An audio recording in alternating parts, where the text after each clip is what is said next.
መከራና ስቃይ መከራም ቢበዛ ሰለቸኝ አያውቅም በደም የተገዛ። ሁሉም ለበጎ ነው ሁሉም ለክብራችን እስከ ዓለም ዳርቻ ተሰምቷል ድምፃችን። ቀኑን በሙሉ እንገፋለን የሚረግሙንን እንመርቃለን። ልምዳችን ሆኗል ስደት በማታ ያልሆነው የለም ባንተማ ጌታ ባንተማ ጌታ።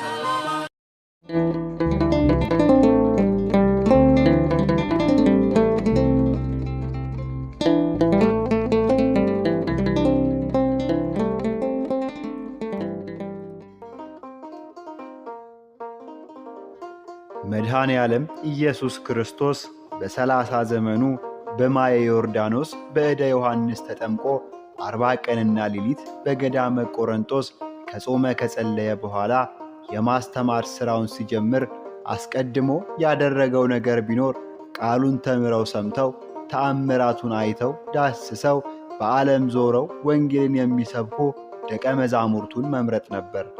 እነዚህ ደቀ መዛሙርትም ሐዋርያት ተብሎ ይጠራሉ። ሐዋርያ የሚለው ቃል ሆረ ከሚለው የግዕዝ ቃል የወጣ ሲሆን ትርጉሙም የተላከ ሕያጅ ልዑክ ማለት ነው። ወንጌለ መንግሥትን ድኅነተ ዓለምን ለመላው ዓለም ሊያውጁ ሊያበስሩ ተልከዋልና። ቅዱስ ማርቆስ በወንጌሉ እንደገለጠው አስቀድሞ ከእርሱ ጋር እንዲኖሩ ከጠራቸው በኋላ እግዚአብሔር ለሰው ልጅ የገለጠውን ድንቅ ሥራ አምላክ ሰው ሆኖ ያደረገውን ተአምራት ለዓለም ድኅነት የተደረገውን ሁሉ ሊመሰክሩ ተመርጠዋልና። ከዚያ በፊት በሌዋውያን ዘር ይወርድ የነበረውን የብሉይ ኪዳን ሥልጣነ ክህነት በሐዲስ በመተካት ለእነርሱ ሰጣቸው።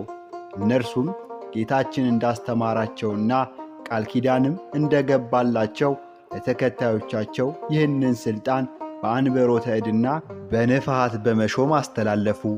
በልጁ በኢየሱስ ክርስቶስ ደም የተዋጀችውን የእግዚአብሔርን ቤተ ክርስቲያን በስብከታቸው በሰጣቸውም ሥልጣን ባደላቸውም ጸጋ ጠብቀው አይቆዩአት። የመጀመሪያው ቤተ ክርስቲያን በበዓለ ሃምሳ በቅዱስ ጴጥሮስ ስብከት በ3000 ምዕመናን በሀገረ ኢየሩሳሌም በ34 ዓመተ ምህረት ተመሠረተች። ከዚያም ዓለምን በዕጣ ተካፍለው ተዘዋውረው አስተማሩ። ወንጌልን ሰብከው ቤተ ክርስቲያንን አነጹ። አምልኮ ጣዖትን አጠፉ። ርኩሳን አጋንንትን አሳደዱ። በመስቀል እርፍ አርሰው ንጹሕ ዘር ወንጌልን ዘርተው በደማቸው አተሙ። ላስተማሩት ሕዝብ ለእምነቱ ማጽኛ የሚሆኑ መልእክታትን ጻፉ። ሥርዓተ ቤተ ክርስቲያንን ሠሩ። ከጌታ የተማሩትን ያዩትንና የሰሙትን ለተከታዮቻቸው በቃልም በኑሮም በመጻሕፍትም አውርሰው በተጋድሎ አረፉ። ጌታችን ሐዋርያትን ከድሆችም ከሀብታሞችም ወገን መርጧል።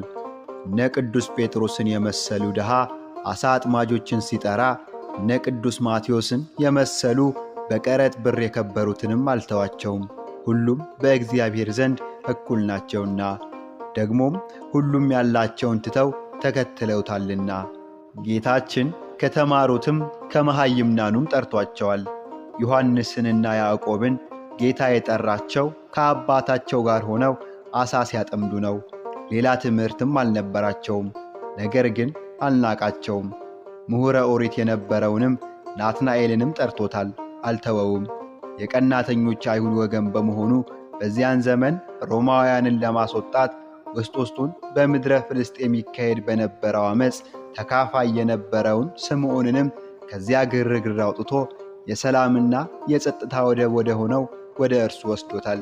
ቤተ እስራኤል ስትመሠረት 12ቱ አበው እየተባሉ በሚጠሩት ከያዕቆብ አብራክ በተከፈሉ የ12ቱ ነገድ አባቶች ስም ነበር። አሁንም የእስራኤል ዘነፍስ ማኅበር ቤተ ክርስቲያን ስትመሠረትም በ12ቱ ሐዋርያት ትሆን ዘንድ አምላክ ፈቀደ። ጌታችን የመረጣቸውን 12ቱን ሐዋርያት እንደሚከተለው እንጠራላችኋለን።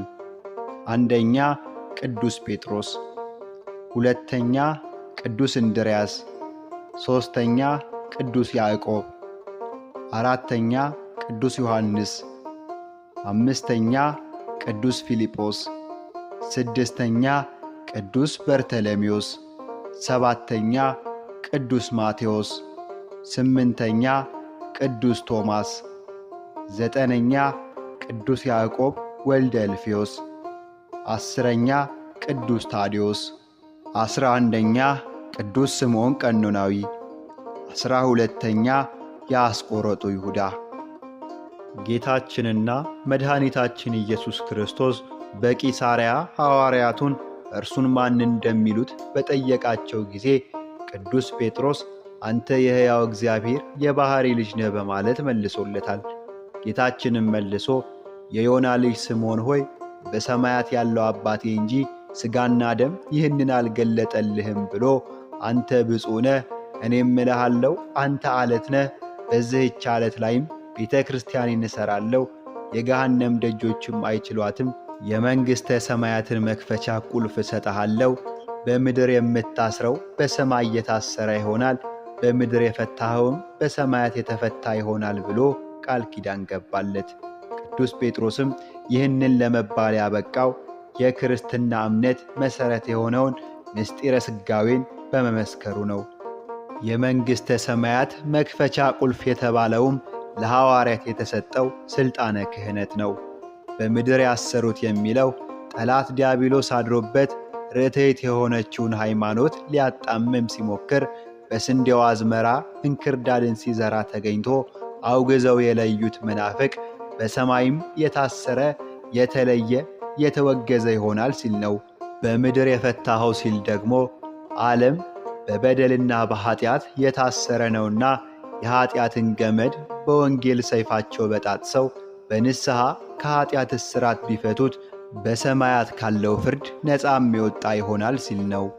ይህ ሥልጣነ ክህነት ለቅዱስ ጴጥሮስ ብቻ የተሰጠ ሳይሆን ቅዱስ ጴጥሮስ ሐዋርያትን ወክሎ የተቀበለው ነው። ይህ ባይሆን ኖሮ በወንጌል ብርሃንነት ጨለማ እንዲገልጡ የታሰሩትን እንዲፈቱ ጌታችን ሐዋርያትን ወደ ዓለም ሁሉ ባላከም ነበር።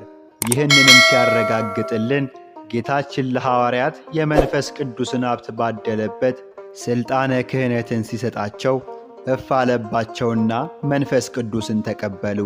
ኀጢአታቸውንም ይቅር ያላችኋቸው ሁሉ ይቀርላቸዋል፣ የያዛችሁባቸውም ተይዞባቸዋል በማለት ቀድሞ በቁልፍ የተመሰለች ሥልጣናቸውን አብራርቶ ተርጉሞ ነግሯቸዋል።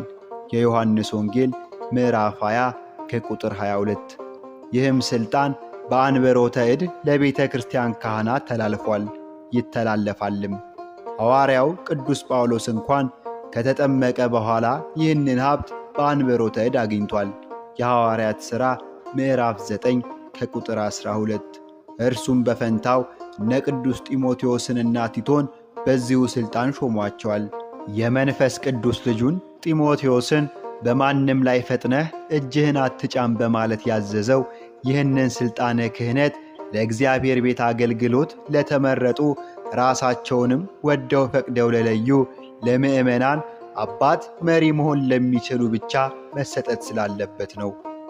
ሐዋርያው ቅዱስ ጴጥሮስ ለገላትያ ክርስቲያኖች በላከው መልእክቱ ምዕራፍ 2 ከቁጥር 9 ላይ ጴጥሮስን ዮሐንስንና ያዕቆብን አዕማድ ሐዋርያት በማለት ጠርቷቸዋል።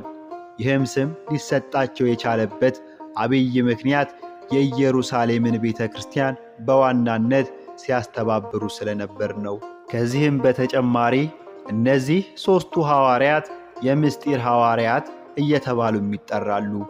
መድኃኒታችን ኢየሱስ ክርስቶስ በደብረ ታቦር ምስጢረ መለኮቱን ሲገልጥ፣ በኢያኢሮስ ቤት ልጁን ሲፈውስ፣ በጌቴሴማኒ ሲጸልይ ከሌሎች ለይቶ ይዘዋቸው ሄዶ ነበርና ሐዋርያት በቤተ ክርስቲያን እንዲሁም በክርስቲያኖች ዘንድ ችግር ሲያጋጥም ጉባኤ ያደርጋሉ።